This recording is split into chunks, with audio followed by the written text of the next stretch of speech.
offering my pranams at the lotus feet of our beloved Bhagwan, respected elders, dear sisters and brothers.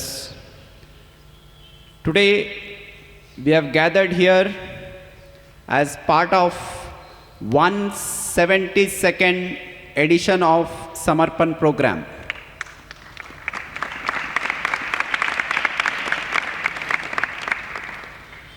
We have amidst us Dr.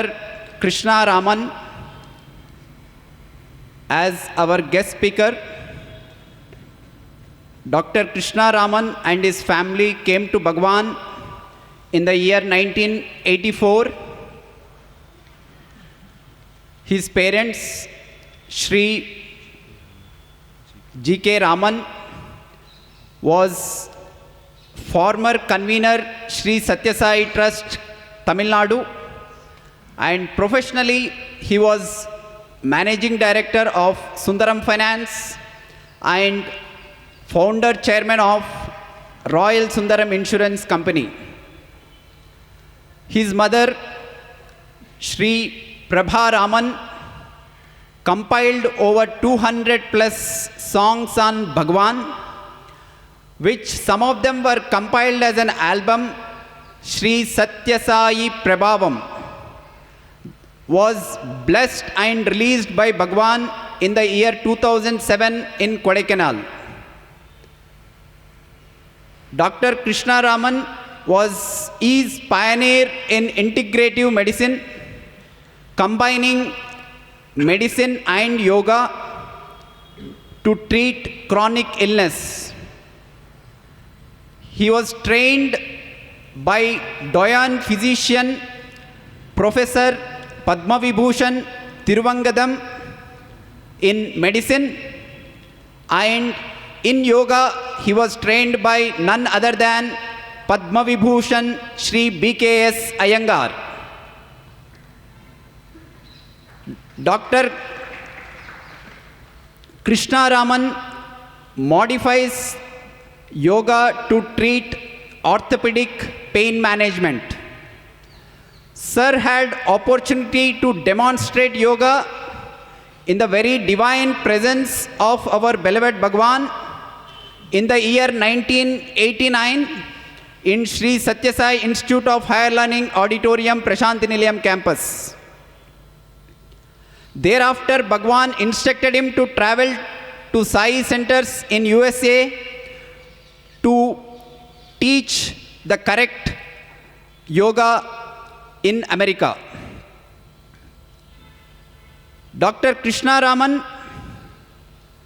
held the position of State Medical Coordinator as part of Sri Sathya Sai Seva Organization, Tamil Nadu, for over 5 years, and he was instrumental and part of the organizing committee of Sri Sathya Sai Cancer Care Symposium held at Sri Sathya Sai Institute of Higher Medical Sciences, Prashanti Gram.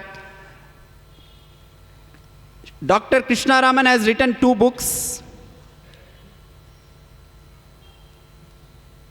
One is Yoga and Medical Science FAQ, which was blessed and released by Bhagwan in the year 1998.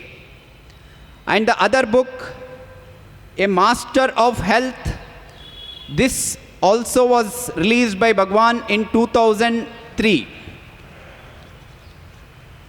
I now request Dr. Krishna Raman to come and share his experiences. Dr. Krishna Raman. Sai Ram.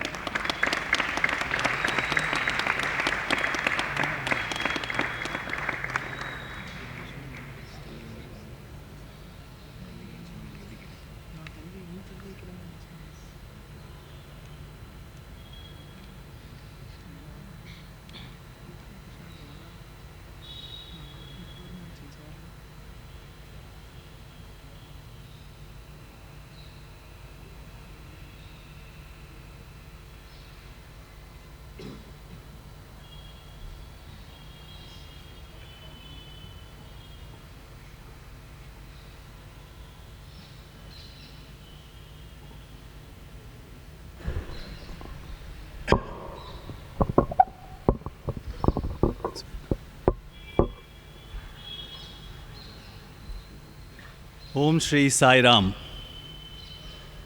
I offer my humble pranams at the lotus feet of our beloved Bhagwan. Dear elders, respected elders, dear brothers and sisters, Sai Ram to all of you. Without much delay, let me start by giving a small background of how Bhagwan drew me to him. By the age of 15, I was always interested in spirituality. I used to read books on Raman Maharishi, J. Krishnamurti, Aurobindo, and so on. So I used to seek out masters, but somehow ended up nowhere. I could not get something that was obviously being missed, given to spiritual aspirants. Somehow, in a local lending library in Madras, I was just picking up some books to read, and I picked up one book, Man of Miracles by Howard Moffett, as you all know, that popular book. And then when I went through it, casually, I was stunned. So I took it back, I went home, and within a day I finished the whole book, and I was literally blown off my mind, as anybody would be when they read it for the first time. Years passed, and my interest in spirituality, that discontent was still there. In the same library, in the same shelf, I picked up the book again in the same row, in the same place. How much coincidental can that be? It is not coincidence. Again I read it and I said, something I am missing. There is such a person which is unbelievable. Anyway, things went on, and at that time I was in medical school. And I had also started practicing yoga. Once I graduated, I was always interested in giving a surgical-free, medicine-free treatment. So I went towards integrating yoga and medical science. So that was going side by side.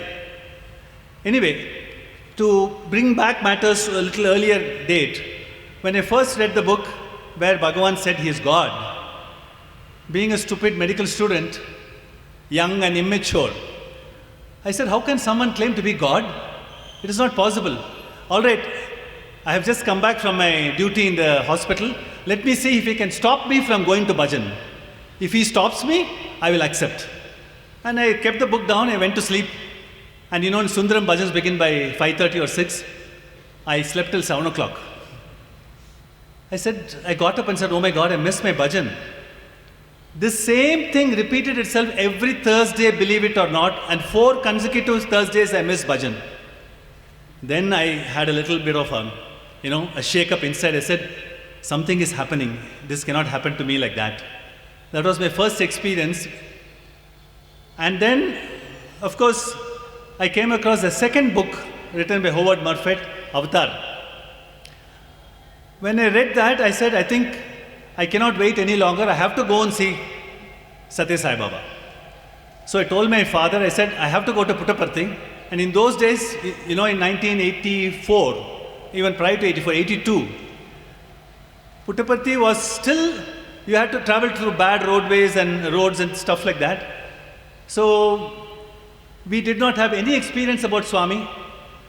So my father written a letter to a very, very close friend in Puttaparthi, who's no more.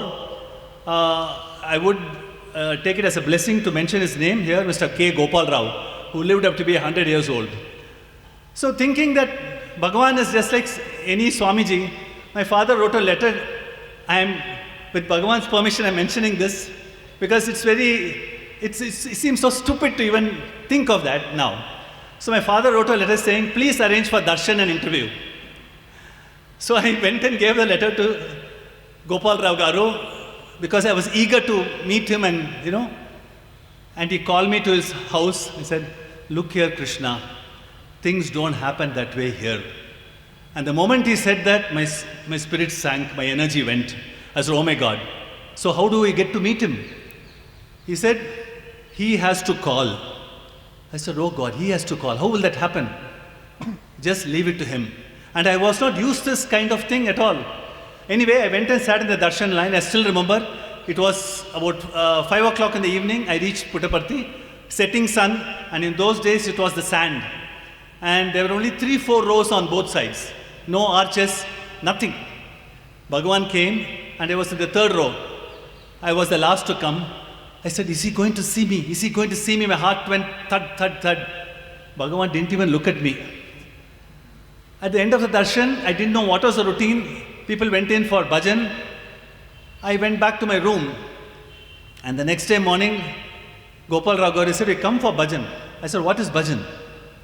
He said, come into the bhajan room and sit, bhajan hall and sit. And he made me sit somewhere. And suddenly I saw Swami coming behind and entering through. And then walked to the front and come this side. And then Om started. And I was not used to this kind of thing at all. It was so alien to me, and everybody was singing. I said, what is this? Anyway, the bhajan session was over, Aarti was taken, and I left without telling anybody. Without telling Sri Gopal Rao, I left for Chennai. Obviously, he was searching for me. He called my father and said, why did he leave so early? What happened? He disappeared. So I told him, uncle, I did not get an interview, I did not get anything, I left. He said, please don't do that, come back the next time. So that is how the early days started. Anyway, my medical career was progressing side by side. And in 1984, we were fortunate. My mother, my father, and myself were in Prashanthi Nilayam, and Swami called us for an interview. And I was sitting there in the veranda with 2 more people. We went inside. And I did not know what he was going to speak to me. I had heard that he is omnipotent, he knows everything about everybody and so on. He looked at me, he knew everything about me from A to Z. And looked at my father and said many things about him which we were surprised and shocked. And then to draw back a little bit in time, before we came to this interview situation, one night my father had a severe chest pain and he vomited. And as a doctor, I knew he is having a myocardial infarction, a heart attack. I said, we have to go to the hospital. He said, no, I'm not coming to the hospital. And then he got up and then he sat down on the bed and said, Baba has left me, I'm finished. And then within a few seconds of him having said that, the chest pain miraculously disappeared, the vomiting stopped, everything was fine. Anyway, so this happened and we just didn't pay any more attention to it. In the interview room, Swami looked at my dad and said, I don't know how many of you understand Tamil, but I would like to mention that in Tamil for the context. ஒரு நாளைக்கு என்னமோ பண்ணித்தில்ல இங்க ஆனா அது heart attack இல்ல. It was only indigestion. And my dad was blown away. He said, how did he know? So these things, we had it in the first interview, and he looked at my mom, spoke to them and blessed us and sent us away. I was having my final year medical exams at that time. Then I thought, okay, the interview is done and then he's going to talk to me again. Nothing for the next 5 years. Nothing at all. I would keep going to Puttaparthi. He never looked at me or spoke to me. Maybe he would just glance and go away. And then again I said, what is this? What is this? Something is not happening. Something is not happening. So I went back to Chennai and I was wondering how to get close to Swami. How do you get close? So I went to the organization in Chennai. I said, how does one get close to Bhagwan? Then somebody said, you join the organization, then you will be closer to him. I said, how does one join the organization? Then they said, you become a Sevadal. I said, all right. What does it mean? You have to volunteer, you have to do all kinds of work. I said, all right. If that gets me close to him, I will do it. But you cannot become a Sevadal if you don't have a reference. I said, what do you mean? Somebody known to the organization has to refer you to become a Sevadal, because we need to know the background of people who are joining. I said, oh my God. Just at that time, there was an old gentleman walking across and he looked at me and said, aren't you Krishna Raman? I said, yes. Is your uncle so-and-so? Yes. He and I are very good classmates. Why have you come here? I said, I wanted to join the Sevadal. Come with me. He immediately introduced me and said, it's a known family. Please give him the scarf and so on. That is how that happened. I think that's purely by Bhagwan's will. Otherwise it wouldn't have happened. So I joined the Sevadal and I started doing, Bhagwan came for darshan to Chennai. We do all kinds of things, say service and all that. Then one day we had an opportunity to do seva at Ooty, at Nandanavanam. I hope I'm not too loud in the mic. So we went there, it was a wonderful time. We could see Swami as a disciplinarian, punctual, everything to the perfect level that he always does. About a week or so we were there, and we were taught how to serve the guests. Every little detail was taught to us, and every time we would serve the guests, Bhagwan was watching each person very carefully, and we were warned, be careful, Bhagwan will be watching you, how you serve. Don't spill anything on them. Ask them if they want a little more and then serve, etc. So everything was over, and next day morning, Bhagwan was leaving. So I said, all right, we came this far. Well, I could see him so close by. He turned and looked at me, stared at me, and went away. Then one senior member of our Sevadal group said, get up in the morning at 4:30, go and stand there. He's leaving tomorrow. You may get a Pada Namaskar. So we got up, and there was no bathroom. It was just a open kind of a thing. So 5 of us got up, had a cold, ice cold bath in Ooty, and we went there. The other 10 stayed back and said, no, Swami won't leave now. He will leave only by 7 o'clock. So luckily we didn't listen to them. We went and stood there. As we stood there, the car came. It was 5:30 in the morning. Swami came, Aarti was taken, and he said, hey, Sevadal. So 4 of us ran. We fell down, took Pada Namaskar. And Swami looked at me and asked me, Eppudu potunaru? I said, Swami, I don't understand Telugu. And then he again said that and went back. The moment his car sped away, the other Sevadals came, and they were so sad. So what is the message here? Don't take anything for granted from Swami that he will leave at this time, etc., etc., etc. It never happens like that. We have to be ready. Swami always says, my hand is giving, giving, giving. You have to be ready to receive it, like raindrops pouring. So that was the message I got at that time. Never to take him for granted. Anyway, this experience was over. I was happy I got a Pada Namaskar too. But 5 years of no talk and the Sevadal role, which I would, for lack of a better word, didn't get me further closer to him. Then, by the time I had progressed in my medical studies also, and I was posted as a Sevadal near his room. And at that time, of course, I had a mustache. And he said, take away my mustache and come, the Sevadal coordinator. I said, sure, sir, if it means I'll get close to Swami, I'll take away my mustache. So what? It didn't matter to me. Swami came straight down, hit me on the hand and said, where were you this morning? I didn't expect that at all. I said, Swami, I'm going to do my medical sciences, I'm studying, etc. And he went away. So this happened. And then I started having a yearning, because my medical career was progressing in the integration of yoga and medicine. I wanted to show this to Swami. So how do I do that? I mean, who am I? I'm nobody. So I wrote a letter to somebody suggested, write a letter to the Vice Chancellor and tell him that you're doing this kind of a work, and let's see if Swami blesses, you'll get a chance. So I wrote several letters, no reply. Then in 1987, I had gone to, I think New York it was, with my Guruji B.K. Zaingal. And at that time, Swami sent word, call that fellow here, call the yoga boy here. I didn't understand what it meant. Was I supposed to come immediately? I didn't know. So I just stood there in New York naively. And then after that, nothing happened, and I was so angry. Everything in life went wrong. Everything. And then I was so angry with Swami, and I looked at the temple, Shirdi Baba, and said, I'm not going to pray to you at all. And then one day, the time came, I think, I started praying. Brothers and sisters, I prayed and prayed and prayed and prayed. I think this is where Swami just brings down your ego when your inner need is to see him and to get to him. I prayed and prayed so much. And at that time, I wrote a letter again to the Vice Chancellor of the university. It was, I think, at that time, Mr. S.N. Saraf was the Vice Chancellor. And then Chakravarti Garu was the registrar. He wrote a letter to me, come on this date to Puttaparthi to give a demonstration to the college. I said, oh my God.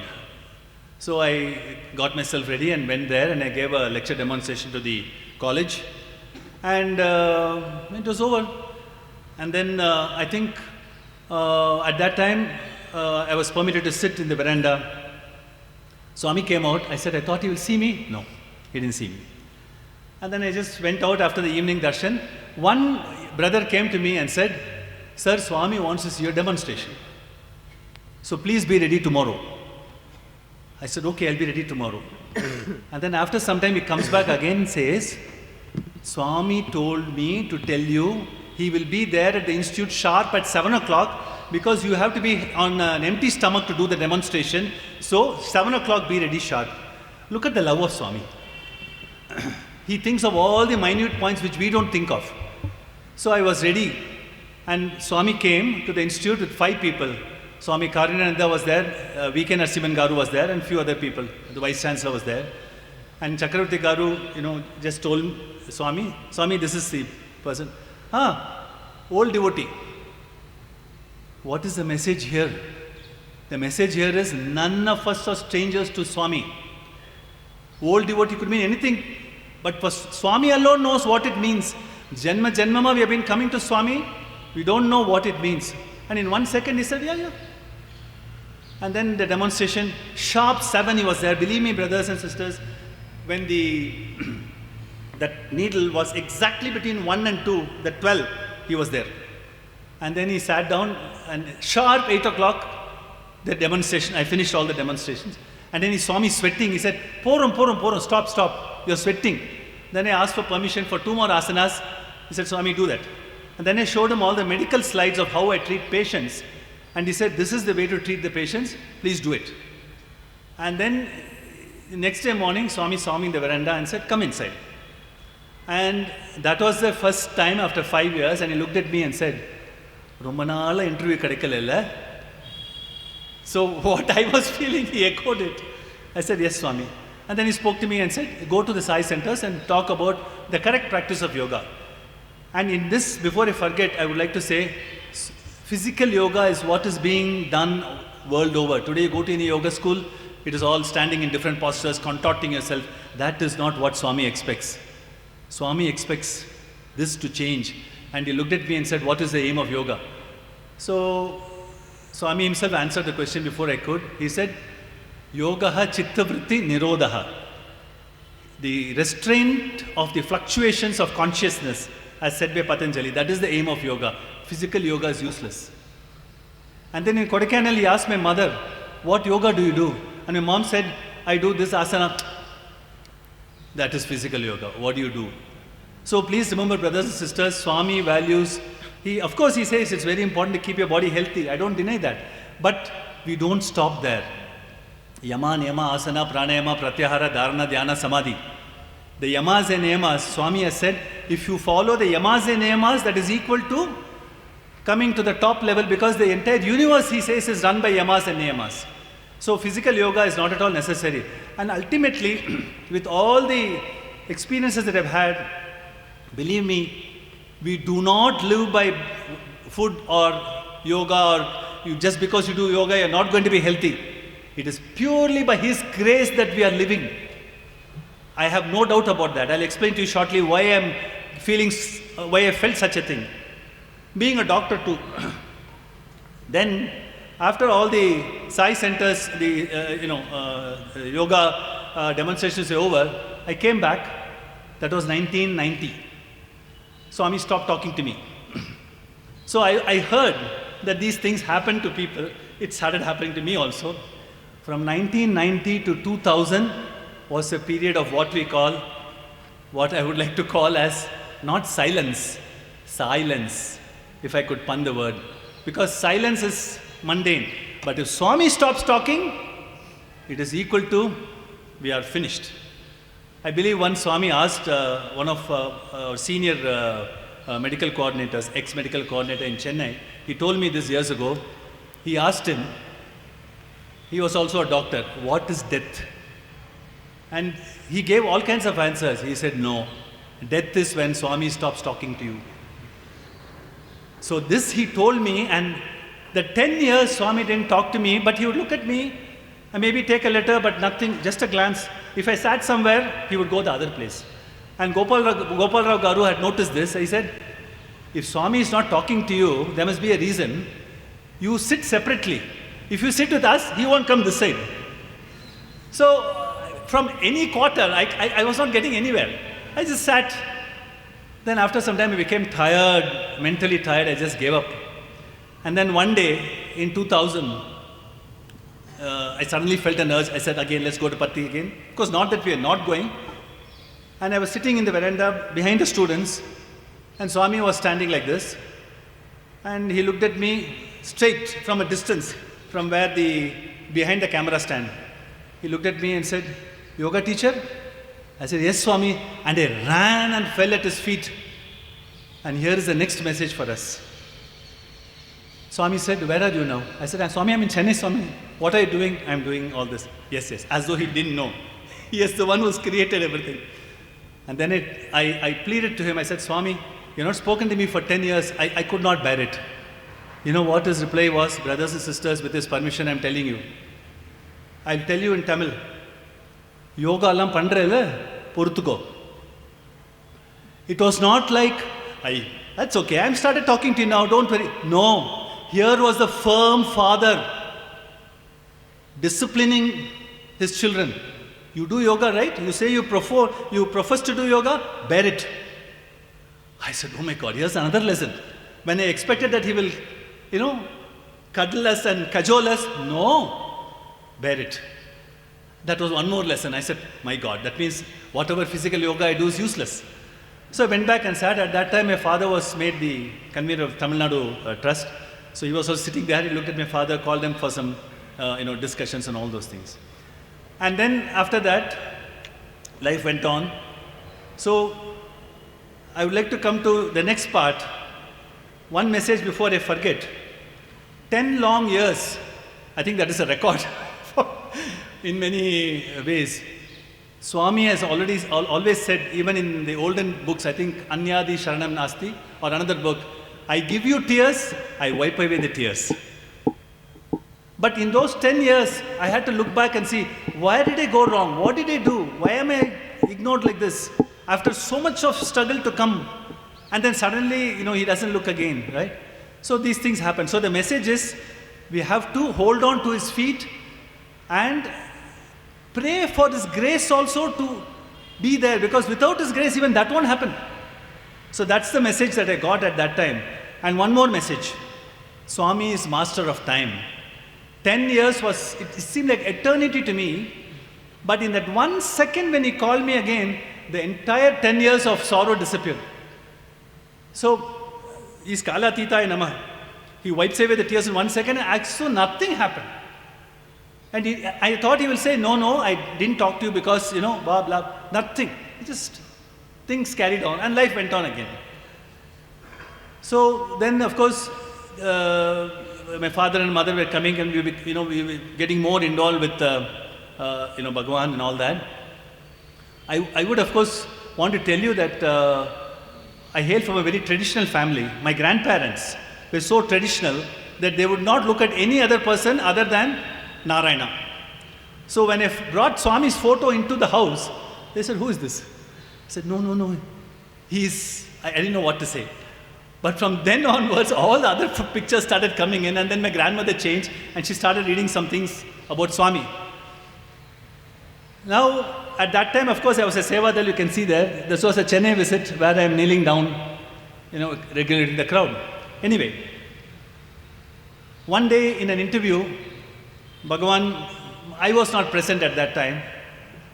Bhagwan asked my mother, how is your health? And I was in Chennai. She said, I'm okay, Swami. Then he said, morning and evening, put vibhuti in water and take it. My mother said, all right. Wondering why she is being asked to do so. She came back and said, Swami asked me like this. I said, all right, do it. That's it. A year rolled by, and we were in Prashanthi Nilayam again. One morning, I think it was in the round block. We were staying in the round block. My mother called me and said, I'm not able to wear my dress. Something is wrong with me, please come. I ran to her room. Believe it, brothers and sisters, medically this is not possible at all. I don't know if there are any doctors here. Anyway, till the previous day she was normal, I know it. Next day morning, she had huge swellings in the armpit, this big, overnight, literally overnight. And then I said, I don't know, let's go for darshan and come back. And we went for darshan, came back, rushed to Chennai, went and consulted the best of doctors there. All of them said, this could be tuberculosis, this could be malaria, the usual things. Then we had a biopsy done, and then one hematologist suspected it could be cancer. So he said, get a biopsy done, and it proved to be cancer. Then I told my parents, I said, let's rush back to Bhagwan. My father said, I have a sister, elder sister. Both our children are well settled. I do not want to disturb Bhagwan for this. What has to happen will happen. Let us not disturb Bhagwan. He's got thousands of devotees to look after. When my father said this, I didn't know what to say. I kept quiet. I couldn't argue with him. I tried my best. Anyway, so we sent a fax to Swami and got admitted in Apollo Hospital. Here is where the drama begins. The divine doctor. I was sitting in front of the cancer specialist, and he said, yes, ma, this is cancer. You have to do this, do that. Chemotherapy, so many cycles, etc. And then my mother said, எதுக்கு doctor இவ்வளோ cycles 2 cycle போறாதா முடிச்சிடலாமா? Now listen to the word. என்னமா அது divine intervention வரும்? Will you have divine intervention? So my mother laughed. He said, okay, fine, let's get admitted. So we got admitted, first chemo, second chemo, the hair started falling, everything happened, usual thing. Then that evening, something happened. My mother suddenly said, I made a mistake. We should have gone to Bhagwan. I said, even now it's not too late. Let's go. So we dropped everything.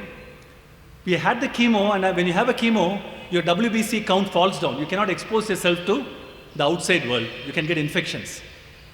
So the doctor said, please don't travel. We said, nothing doing. Let anything happen. We are going to Puttaparthi. So the second chemo.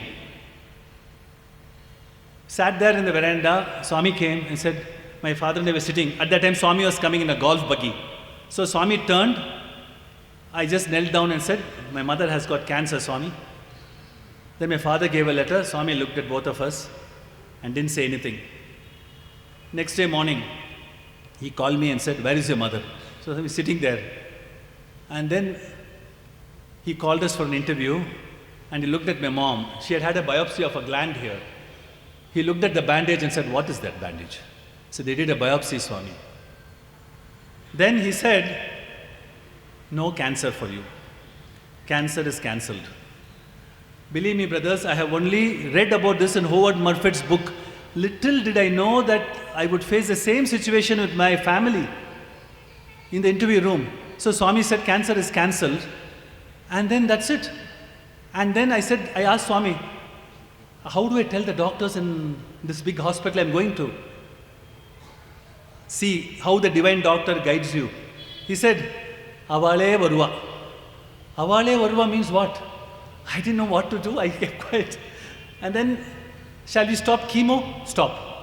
So we went back. We didn't know what to say. Went back to the hospital, got admitted, and the doctor came. And look at this. Look at this. The entire thing is a divine drama. So the oncologist comes and we tell him, we just speak to him, and my mother says, and he tells my mother, I hope I don't see you in this place again.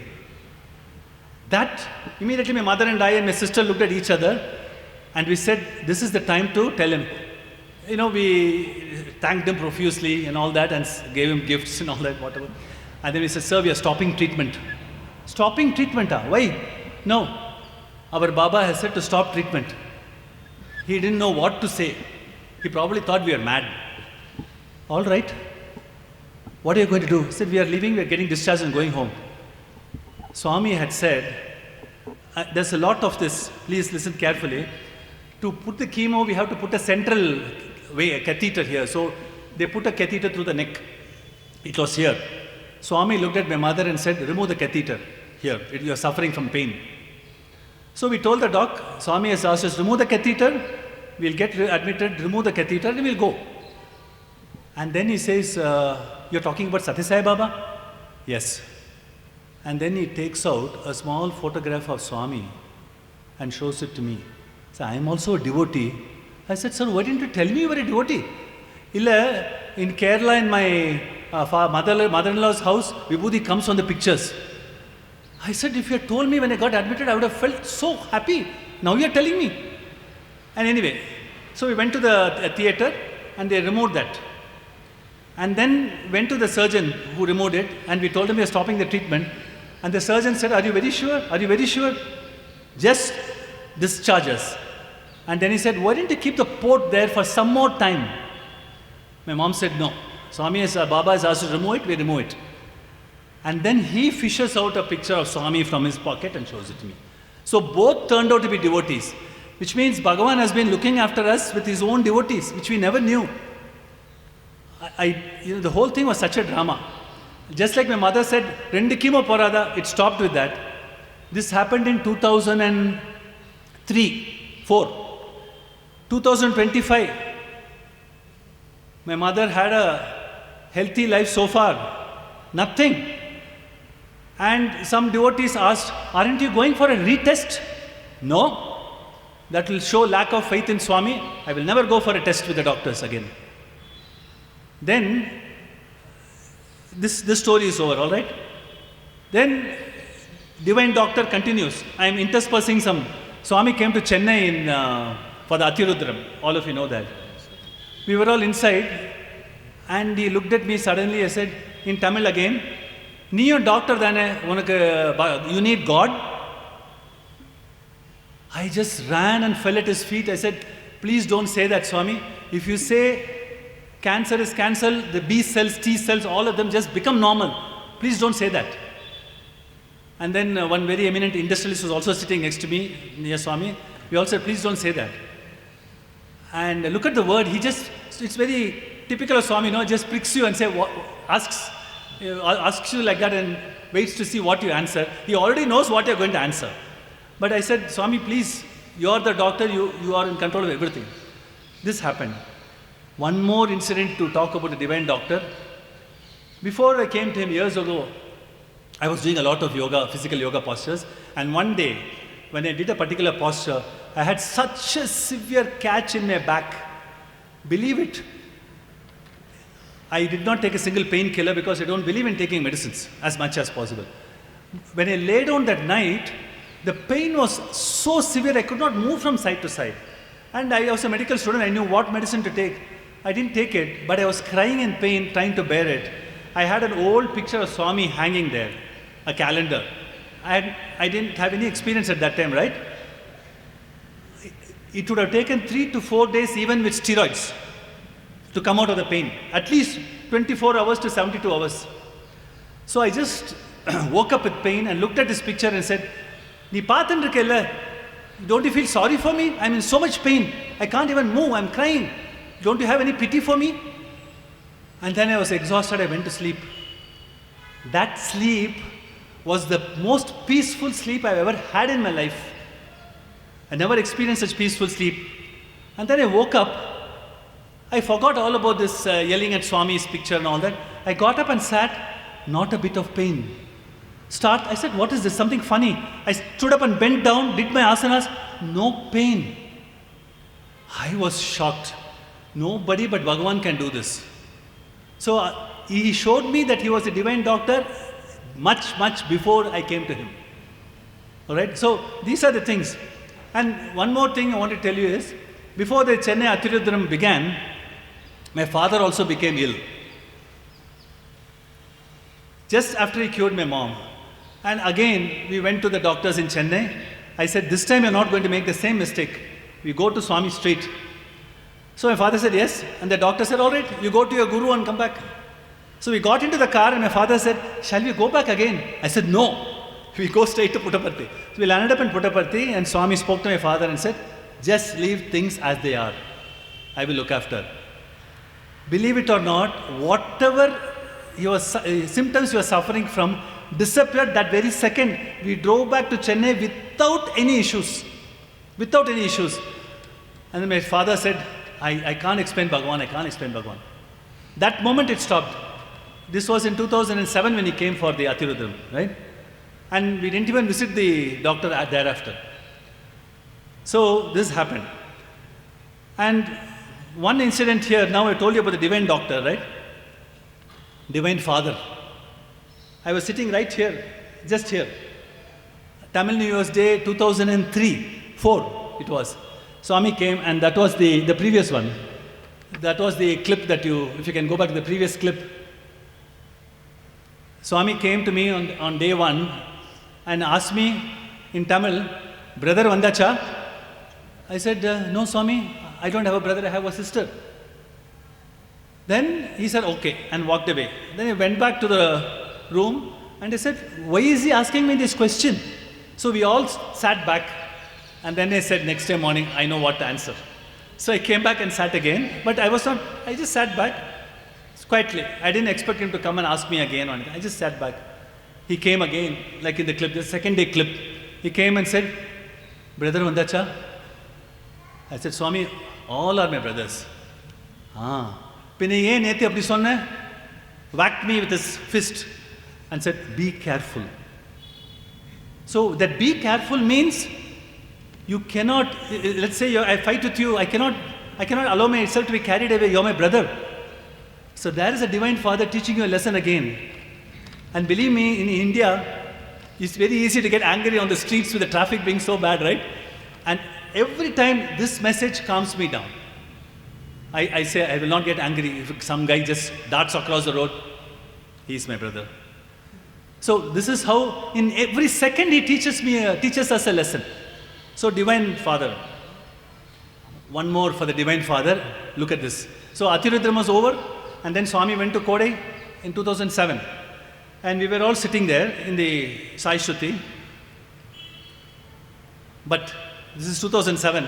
Quickly, I'll go back to 2003, where, again, as Swami says, mentally we have to discipline ourselves. 2003, Swami came home to where we were in Kodaikanal for a home visit. But 10 days before that, he called my wife, called my parents, but my son, Dr. Sai, who is here, and me, we are not called. We were sitting outside, every day hoping that Swami will call us, Swami will call us, Swami will call us. And my poor family, they would save the prasadam and said, "You people didn't get prasadam, here is a prasadam." We were so angry, so frustrated. Said, how is it that Swami can separate people in a family? But it has happened. Mine is not the only case, it has happened.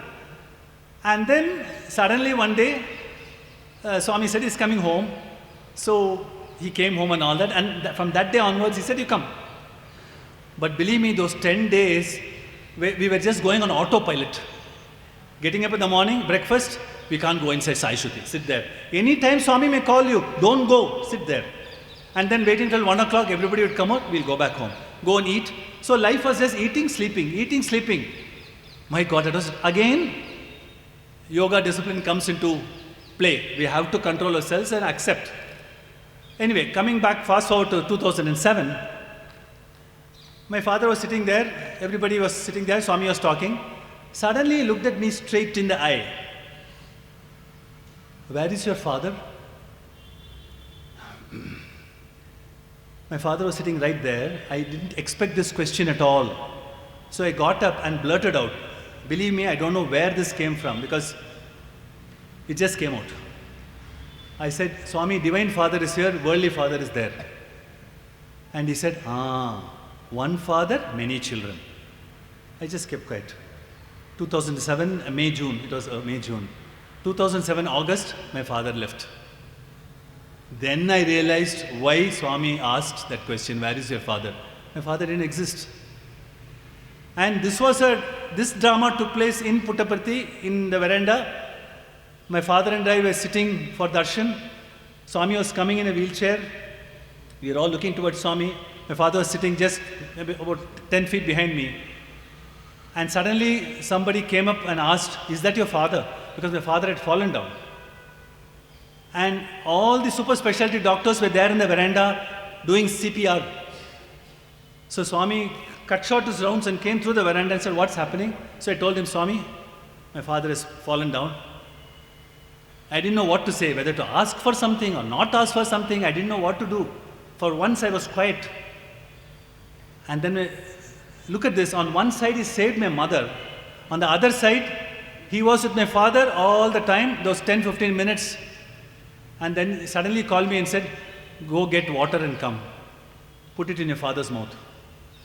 Even then I did not realize my father was leaving. I put it. And then he called my father's name, Raman. And, the eyes just opened, then he kept quiet. Then he said, take him to the hospital. By that time, my father had left.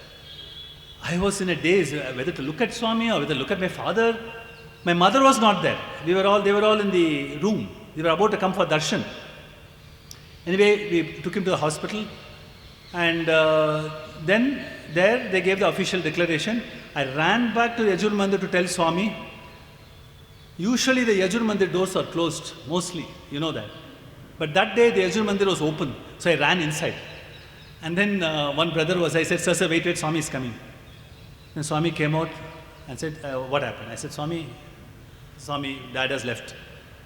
And then he said, what are you going to do? Whatever you say, I will do. So he gave us instructions and all that.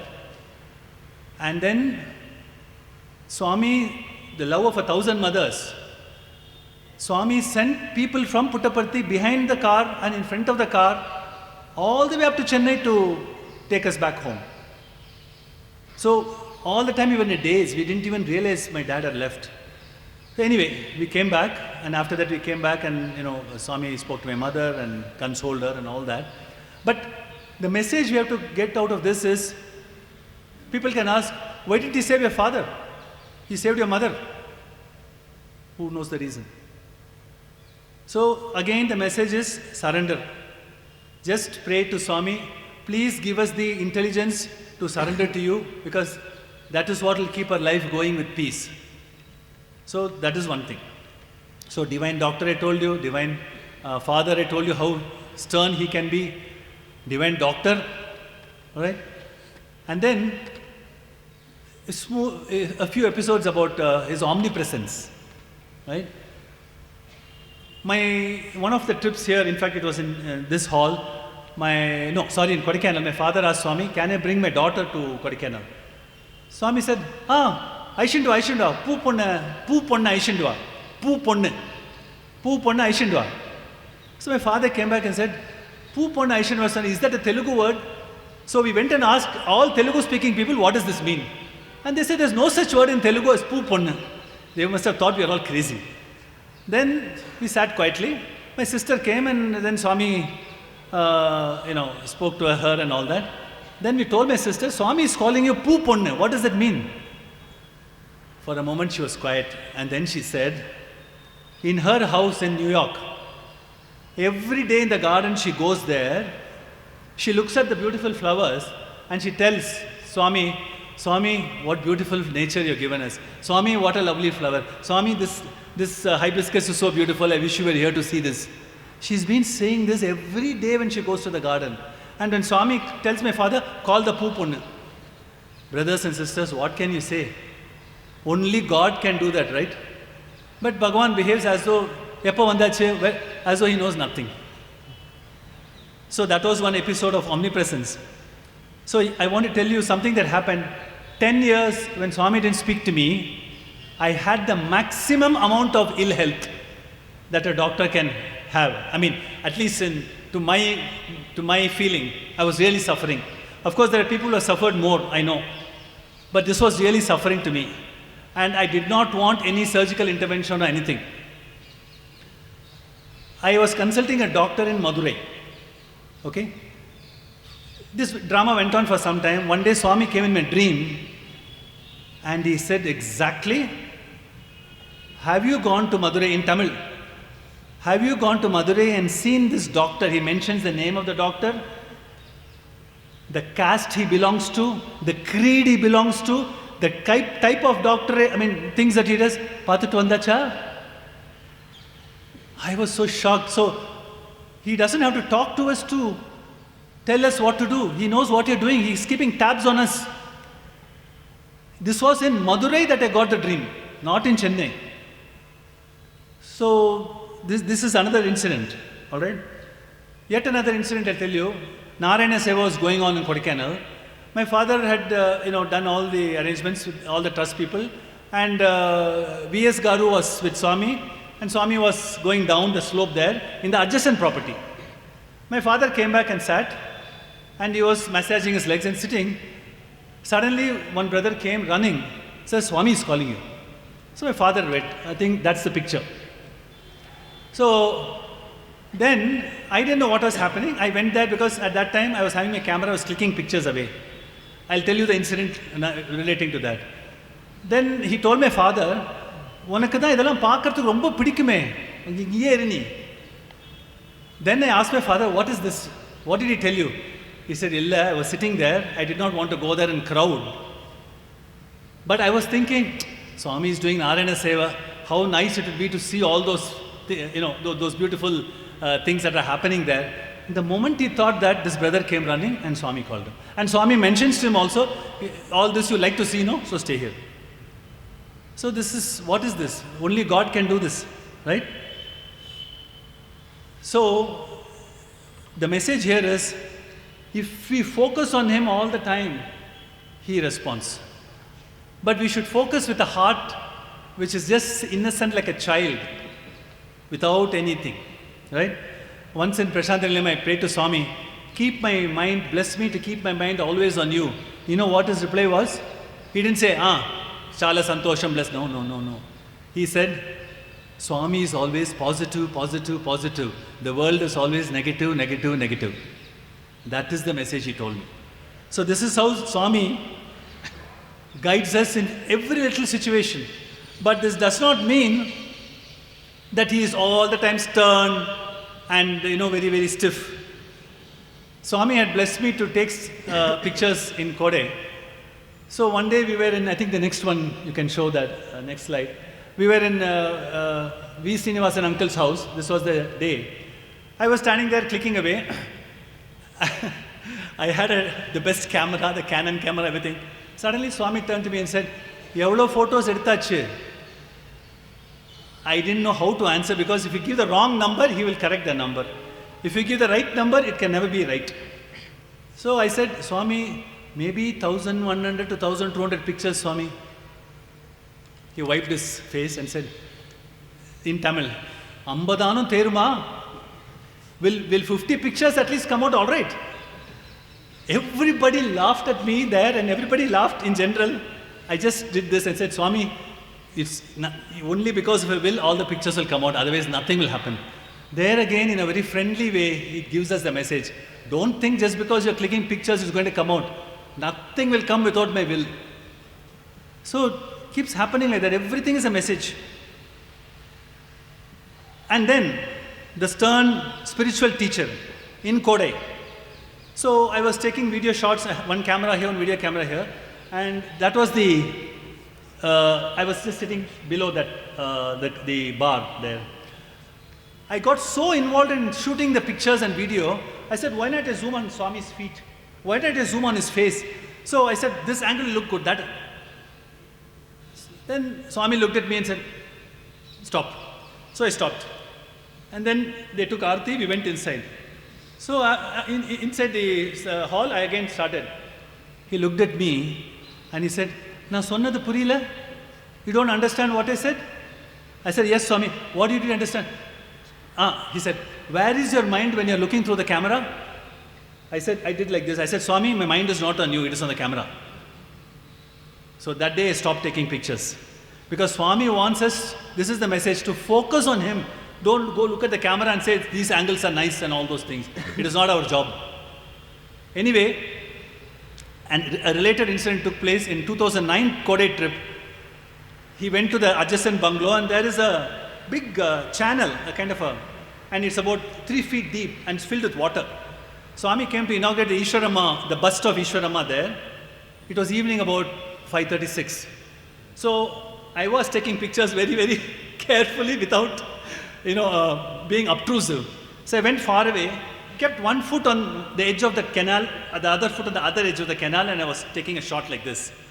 And then I thought I should not be too, obtrusive. I will be quiet. Let me put one leg into the canal, because it was 3 feet and I'm tall. So I put the leg into the water and I fell. The canal was only this much, just 2 feet. So by all logical means, I should have hit my head. I should have had a serious injury on my head. My camera dropped into the water. Today the camera is still functioning. I didn't even give it for repair. Swami was looking at me from there, staring at me from the top. Nothing happened. It's as though I was just made to sit in the water. I didn't fall. I just sat. Immediately, Sevada started running. Everybody came running. Said, "Sir, where are you?" You just disappeared 1 second into the earth. So they took me out. I went home, changed, and came back. And when Swami went after the Aarti, he looked at me like that. I just did a namaste. He understood. So the camera which was floating in the water, my son said, "Dad, check the camera. You have lost all the films." It works. It's still working today in good condition. Nobody but Swami can do that. So how he saves. So there are lots of incidences like this. Strict father, when he said, when you're doing yoga, you bear it. Teaching us the universal truth. Everybody is one father, many children, and plays jokes with us. How many pictures have you taken, etc. Once in Kodaikanal, he materialized 4 rings, 4 green rings for the security people. 4 like this. He was holding it like this. And then all the 4 security people came. So I shot the pictures for them and gave them the pictures. The next picture will show the security people also, the faces. These are the 4 people. And then after the darshan was over, I went down. There was a very senior devotee of Swami, who's very aged now, nuclear physicist. I asked him, "Sir, I have seen so many miracles of Swami, but how do you explain, as a scientist, everybody has a different size.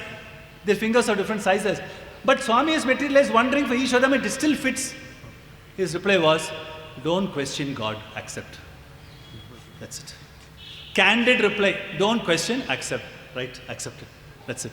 4 rings, Swami just gave it to each of them. Everybody had a different, I saw that, that's why I took the photograph of the fingers.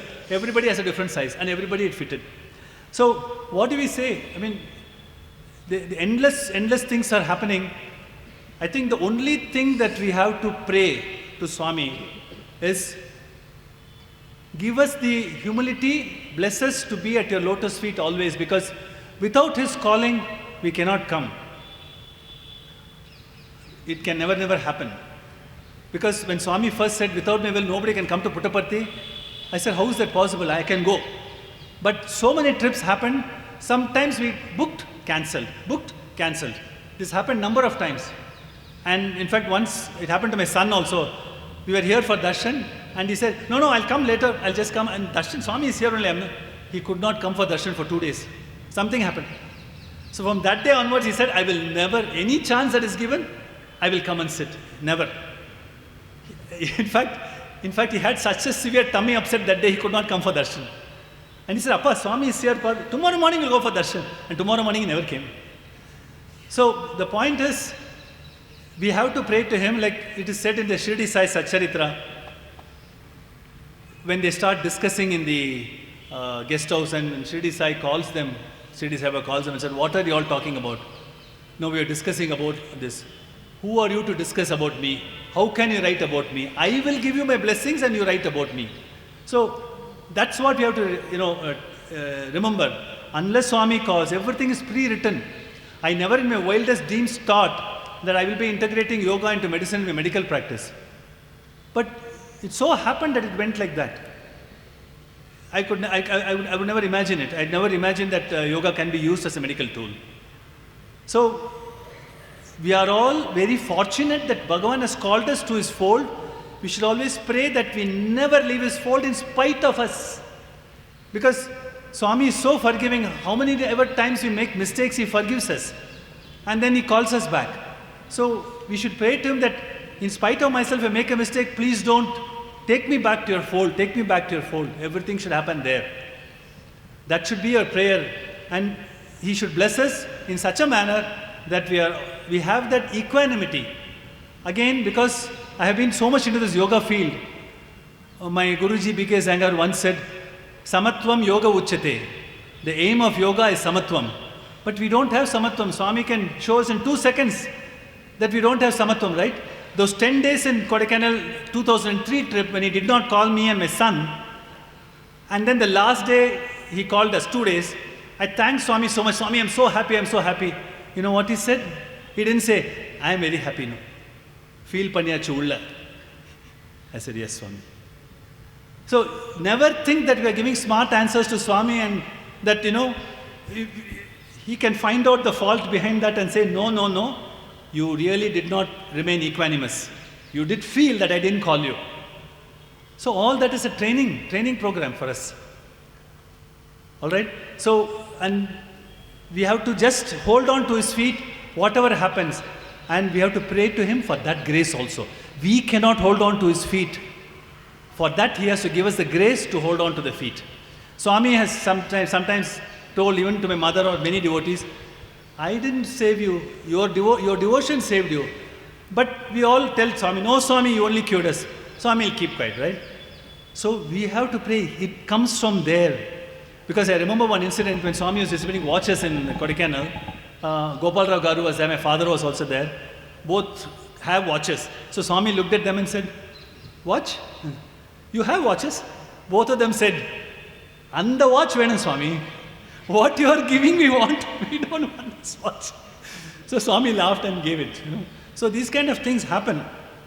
Let us pray that we always keep thinking of him and we are able to be. I think in the Shirdi Sai time, we didn't have such video cameras and things to, hold that for posterity.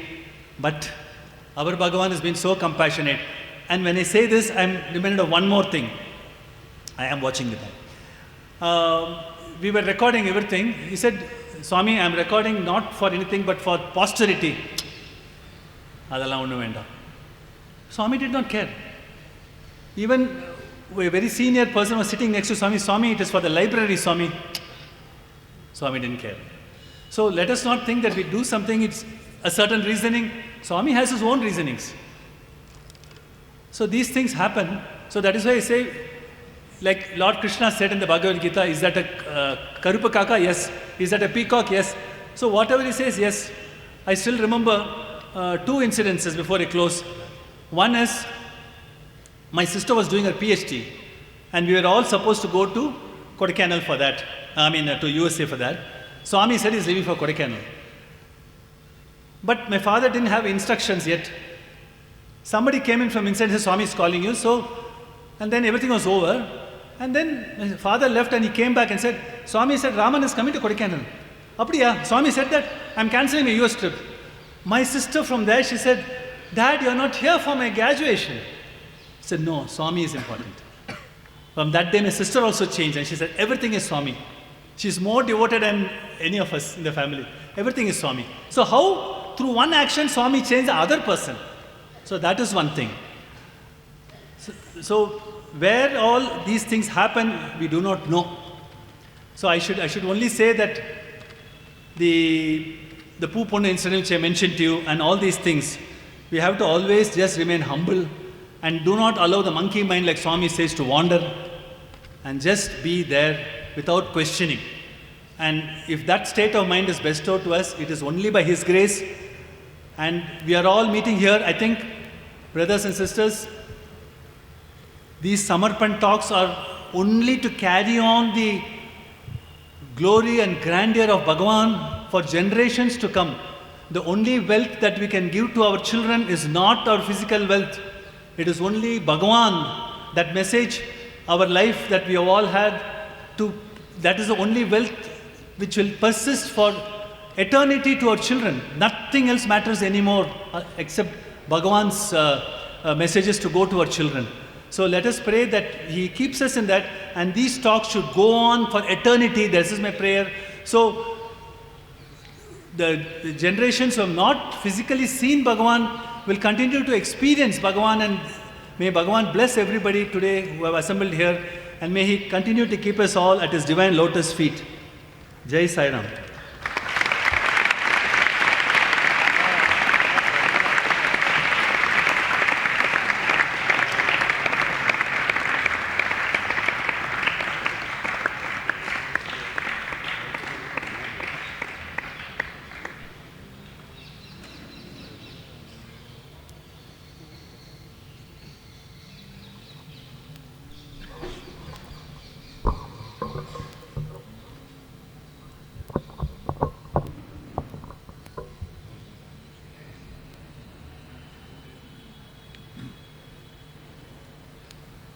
Thank you, sir, for sharing your experiences. Sir has, in his life, shown us how he came closer to Bhagwan by following one of the very important teachings of Bhagwan.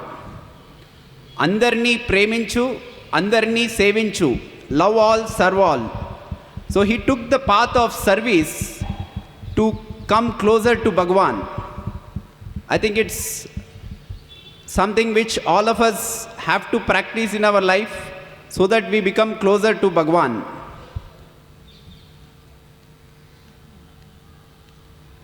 When he narrated the experience of Sir's mother going through the cancer and where Bhagwan has cancelled the cancer,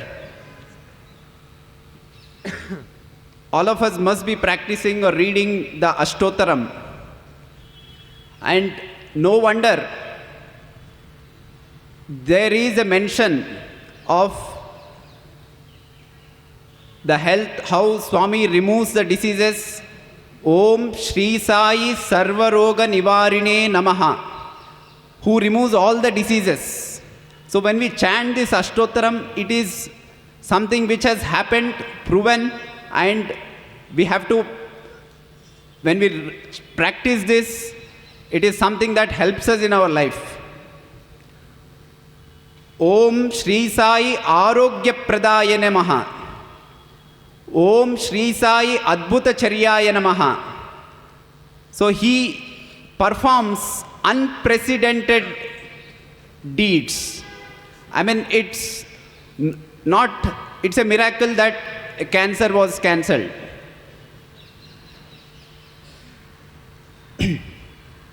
So he also mentioned many other experiences in terms of how yoga is not just about physical postures, it is about controlling the fluctuations of your mind and having a control.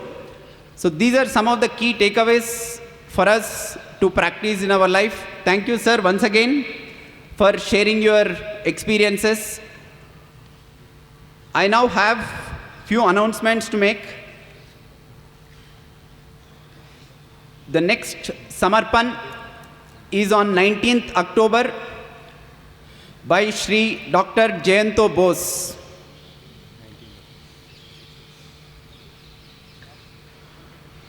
Post this program, we request all the devotees to go around Trayi as part of Trayi Pradakshina and post that partake the prasadam. Also, extend thank you to the Brindavan Management Committee, Sri Sathya Sai Institute of Higher Learning Audio Visual Department, and Sri Sathya Sai Seva Organization, Karnataka South. I now request Dr. Ravi Kumar, Warden, Sri Sathya Sai Hostel, and Sri Nandagopal Sir, Librarian, Sri Sathya Sai Institute of Higher Learning, to felicitate our speaker for today, Dr. Raman.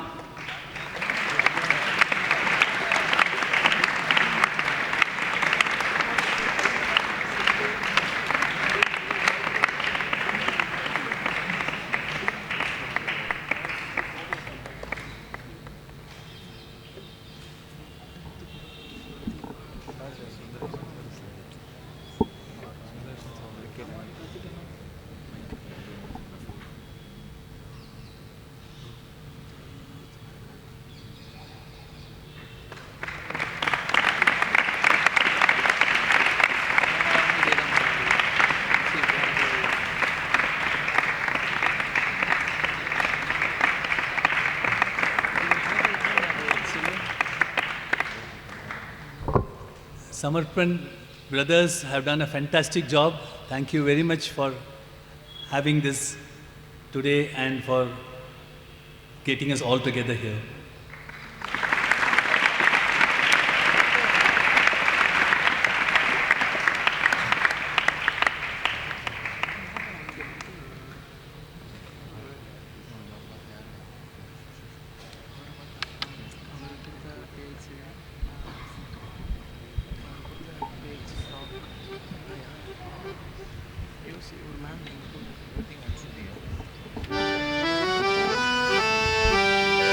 ओम जय जगदीश हरे, स्वामी सत्य साई हरे, भक्त जना संरक्षक, भक्त जना संरक्षक, पति महेश्वरा, ओम जय जगदीश हरे।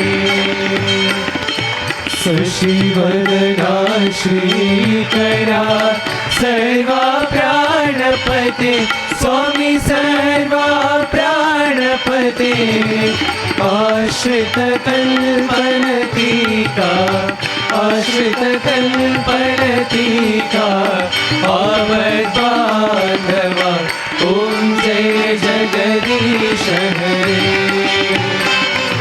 मात पिता गुरुदैवमु मरियन्तयु नीवे, स्वामी मरियन्तयु नीवे, नाद ब्रह्म जगन्नाथा, नाद ब्रह्म जगन्नाथा, नागेन्द्र शयना, ओम जय जगदीश हरे। ओंकार रूप ओजस्वी ओ साई महादेवा, सत्य साई महादेवा, मंगल आरती अंदुको, मंगल आरती अंदुको, मंदर गिरिधारी, ओम जय जगदीश हरे। नारायण नारायण ओम सत्य नारायण नारायण नारायण ओम, नारायण नारायण ओम सत्य नारायण नारायण ओम, सत्य नारायण नारायण ओम जय सद्गुरुदेवा। नारायण नारायण ओम सत्य नारायण नारायण नारायण ओम, नारायण नारायण ओम सत्य नारायण नारायण ओम, सत्य नारायण नारायण ओम जय सद्गुरुदेवा। नारायण नारायण ओम सत्य नारायण नारायण नारायण ओम, नारायण नारायण ओम सत्य नारायण नारायण ओम, सत्य नारायण नारायण ओम।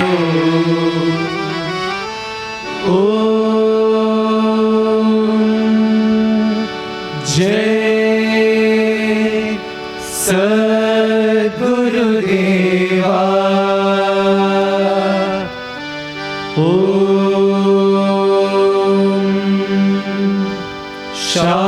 शांति शांति शांति, समस्त लोकाः सुखिनो भवन्तु, समस्त लोकाः सुखिनो भवन्तु, समस्त लोकाः सुखिनो भवन्तु। ओम शांति शांति शांति। जय बोलो भगवान श्री सत्य साई बाबा जी की जय।